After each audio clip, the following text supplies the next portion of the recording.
Redmond, and today we are going to go over the planetary aspects that are surrounding us and affecting us for this upcoming week of February 12th through the 18th. And today I come to you by fireside. Ha! You like that? I am really grooving to this. I think it's one of the best inventions they ever came up with on Netflix. So today it's going to give us a nice little warm and cozy background as we discuss this week. And first things first, I guess, we will discuss how last week I did technically do a video, let me tell you, but I did not get it posted. And the video was pretty good, and it talked mostly about, because there weren't anything huge, there was no big transits that happened last week. It was like a breather week, trying to recoup our energy from that massive full moon. So a lot of it talked about how exhausting this full moon cycle has been. And I have talked to so many clients, so many friends that agree that this moon cycle has been extremely draining. And it's going to be even more so draining for our friends that are Aquarius or Leo, because that's where that full moon and eclipse happened the other day. It was such a drastic amazing, huge event that happened out there in the skies, and it was just absolutely debilitating for a lot of people.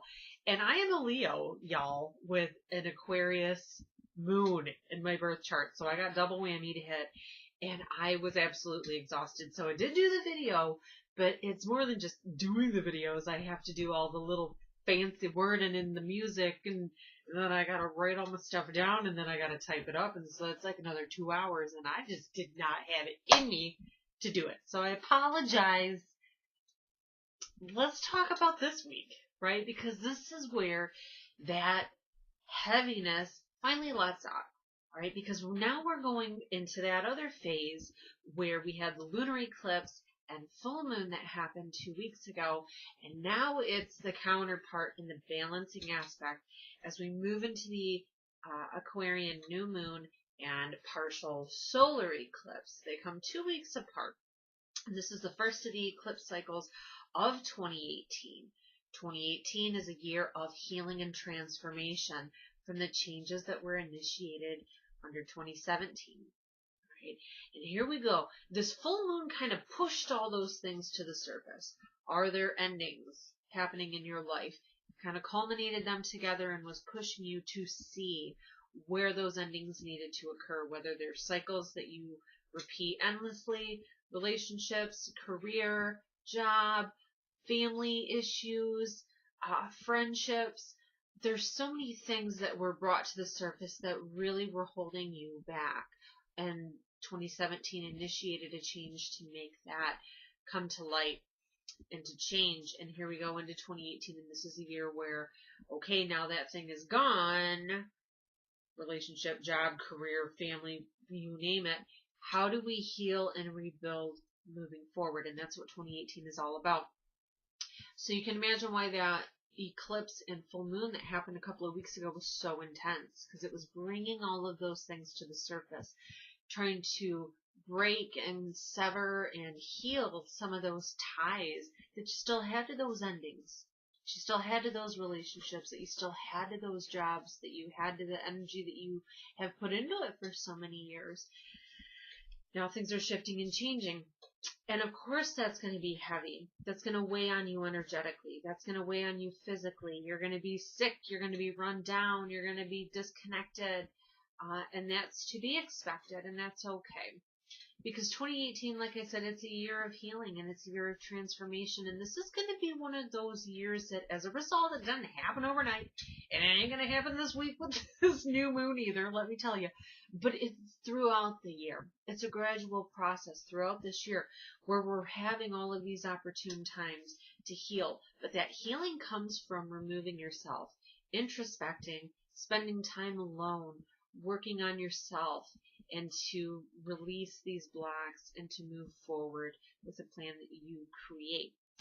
So this is the first step in planting those seeds of where you are ready to see those new beginnings and healings emerge. That's what new moons are all about. They're about planting a seed in the ground and hoping that God will provide the water and the sunshine and the nutrients necessary to make that dream grow, to make that seed grow. And so it is with us in our manifesting phase, and every new moon is the best time to do that, to manifest your little seed of a dream. You put it in that ground of hope, right? You put it in that ground of what you want your footings to be. And you say, this is what I want. So when this new moon hits, when the solar eclipse hits, when it occurs for us this week, it's not going to be as traumatic as the past couple of weeks. It's actually a lightening energy. It's a good breath of fresh air because it's happening in Aquarius, and it's an air sign. So we can breathe and we can communicate better with ourselves and with others. But when that happens on Thursday, the 15th, when that happens, that's when we take that little dream of a seed and we put it in that ground of hope. And then we wait. And then we wait for 2018 to help that grow, to help that shift, and help bring those good solid groundings under us. Because that's what it's about. This is a year where we have a lot of major activities, major decades long in the making activities that are occurring in Earth signs. Major shifts that we've been waiting for since the 60s. Since the 80s, that are bringing forward some new stable ground under us in lots of ways on all different levels, not just personally, but locally, nationally, and globally. There's going to be some new things put into place, new standards and structures and groundings and new, not boundaries, but new, well, I don't have a word. You're going to have to come up with a word. But new things moving forward, new people and organizations and, well, you know what I mean. That's going to help propel us into where our phase is now, where we are more adapted to now. Maybe it worked in the 60s and maybe it worked in the 80s. But that thing is outdated, right? And this is the year where it's time to build new, because we got new standards. Things have changed, right? And as such, us as a human race have to adapt and change as well. So this is a year where a lot of things are happening to make that happen. So we're getting ready for it, right? This grounding, this wonderful energy that's coming through. It's not just about hoping and changing and all these things that we've been talking about over the past year, all these changes that are coming through.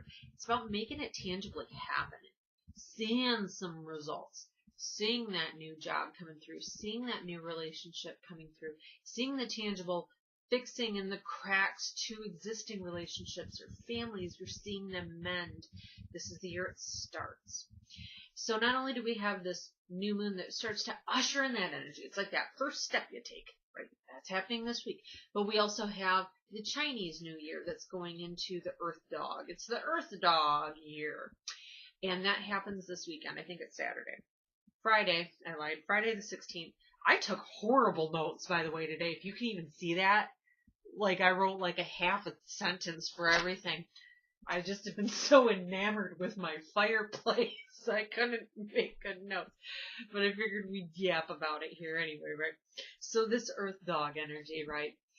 This is great because, and it's ironic actually, because the past couple of years in Chinese astrology, the Chinese New Year, it's been a fire year. We had the fire monkey year that happened in 2016. Anytime there's fire, it's pushing us, it's initiating us to change things, it's giving us confidence and strength and this ability to jump without thinking almost. And with the monkey, things came unexpectedly, right? That was 2016. 2016 was a year of chaos and change and upheaval. I tell you what, things are changing and they're changing now. And so that was the fire monkey year, and last year was the fire rooster year.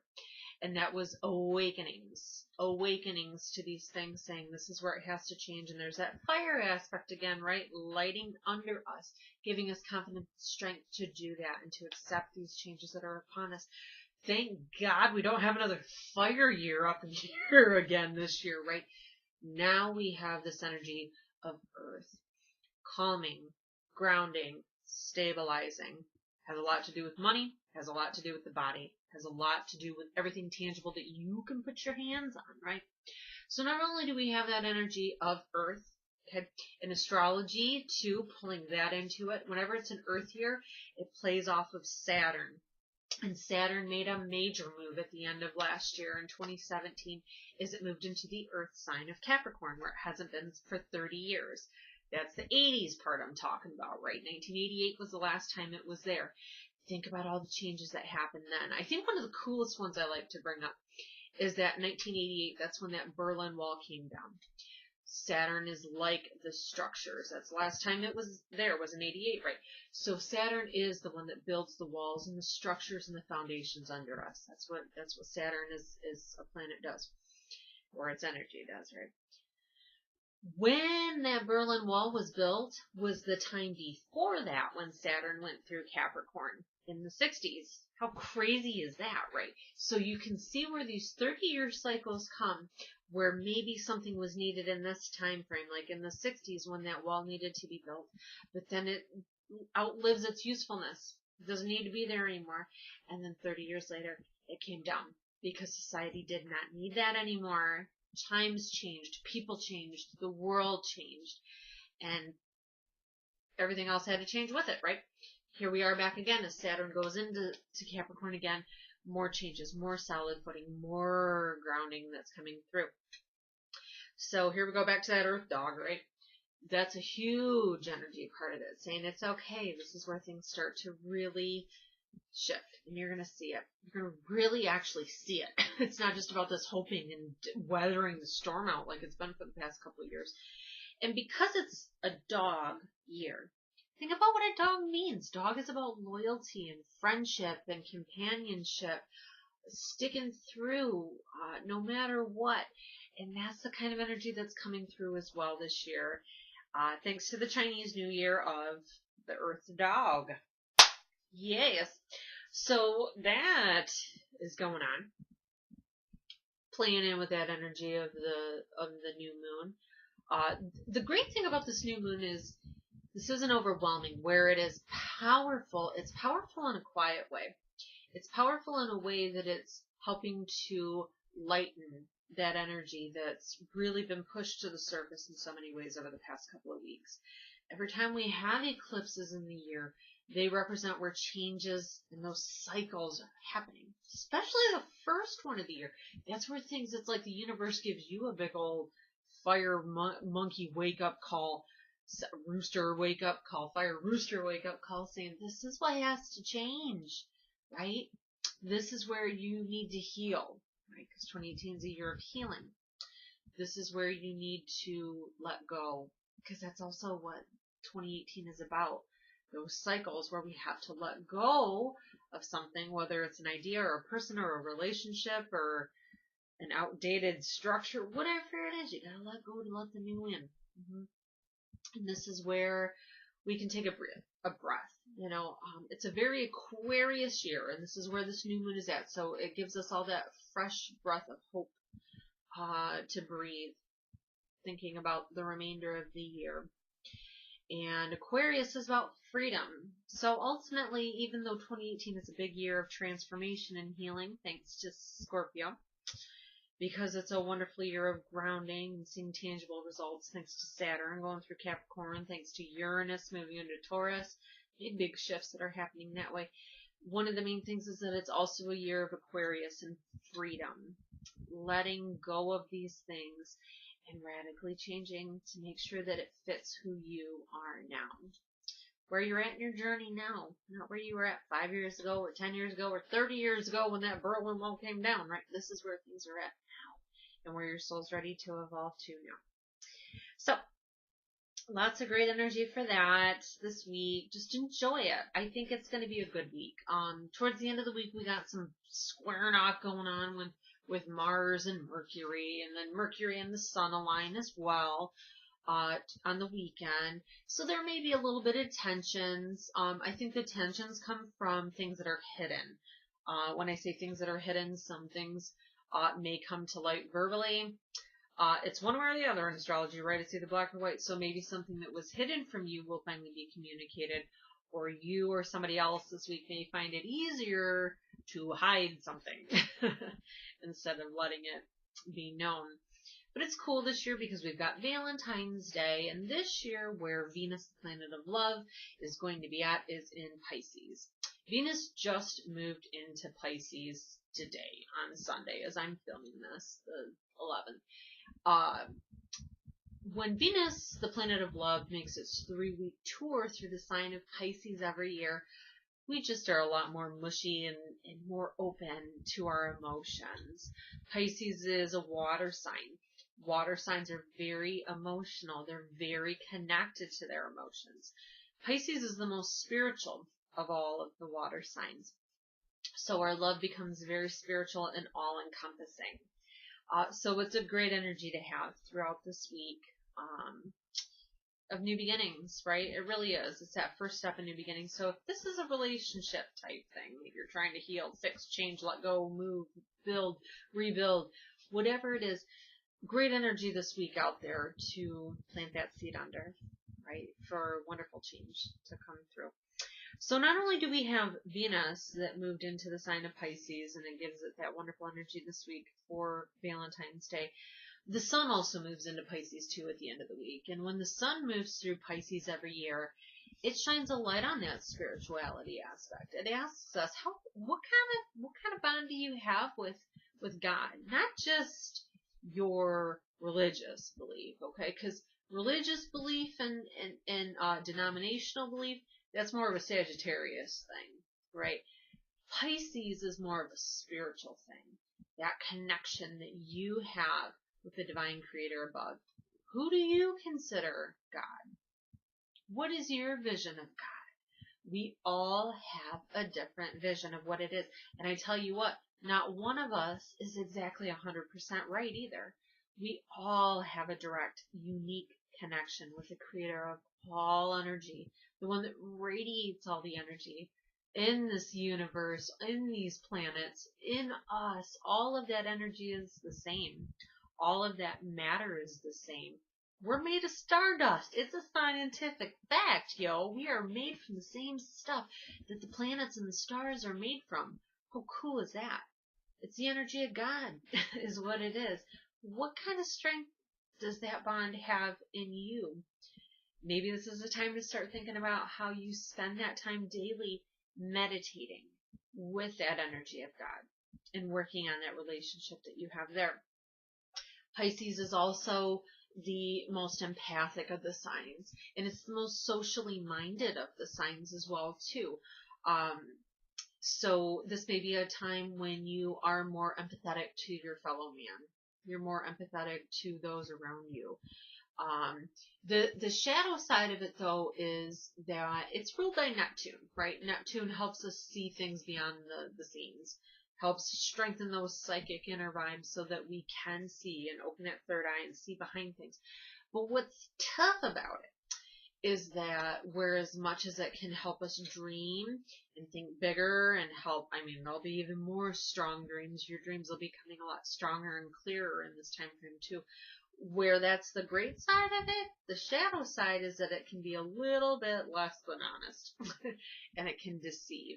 So, where I was talking before about how we got all that situation going on where things that may have been hidden before, deceits or things along those lines, it's because of Neptune.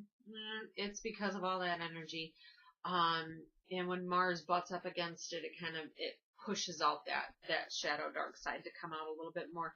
So that's something in the course of the month too we look out for, is those little white lies or gigantic big lies that may make themselves known, but they need to be revealed. Okay?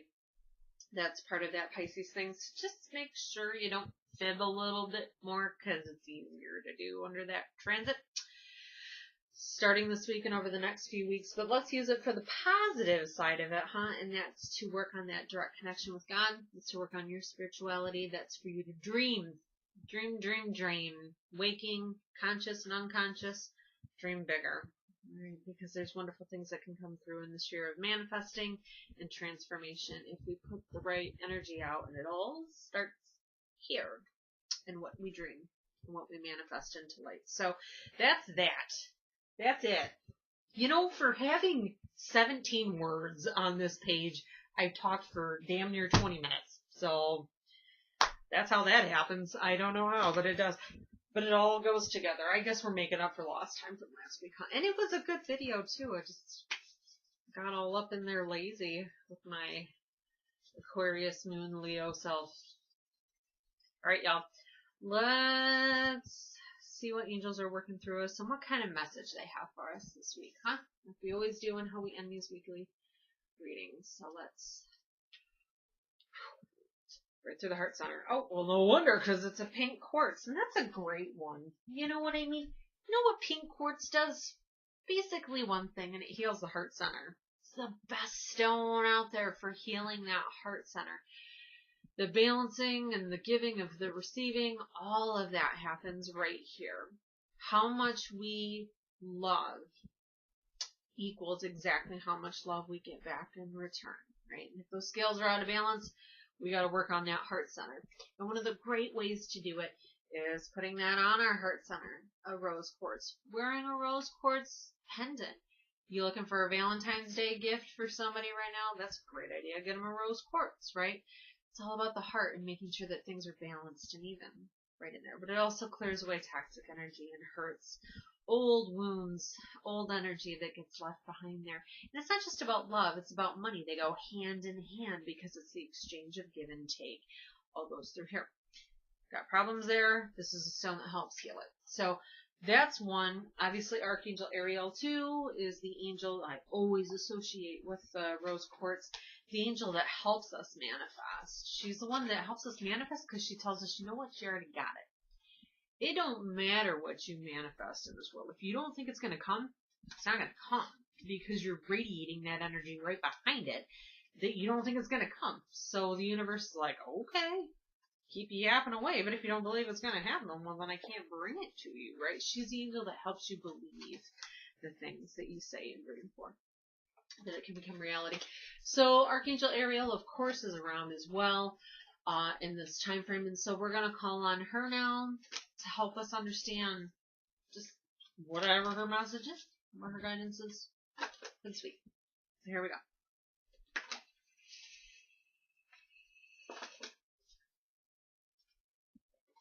One more time. I feel really strongly one more time. Oh, I love this because it's so fitting because we got a water card, Page of Water. And here we go with all this water sign information that I was just talking about. Getting in touch with our emotions, getting in touch with our spirituality, and working on those relationships. Those are all things that are very water related. If you are a water sign, those are things you're here to work on in this lifetime and teach and emulate. Page of Water, anytime you got a page in the tarot suits, it doesn't matter what kind of deck it is, a page is a messenger.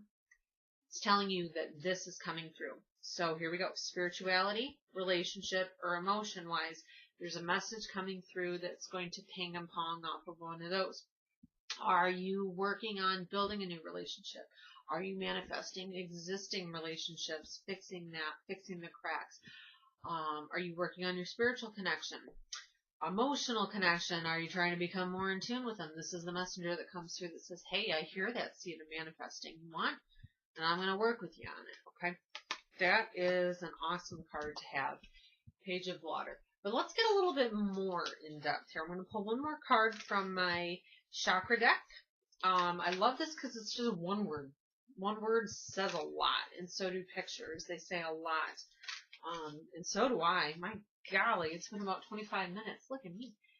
But I love it. So we're going to pull this together and see just another straightforward message from Ariel.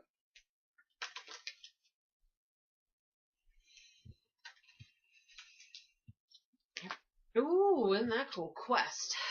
We get this card a lot, and I think it's because there's so much of this energy that's been going on in the past year. This is a card you see where we've got, I'm going backwards. So we've got this cycle of death and rebirth, okay, and that road that takes us in between and then moving forward. We're leaving I keep going to the wrong side. So we're leaving something behind. Something has to end in order for something new to happen on the other side. Look at that. So here we go. This lady in the middle there, she's like our spirit guides. She's the angels that are helping us. That's God that's helping us on this journey, on this quest that we're on.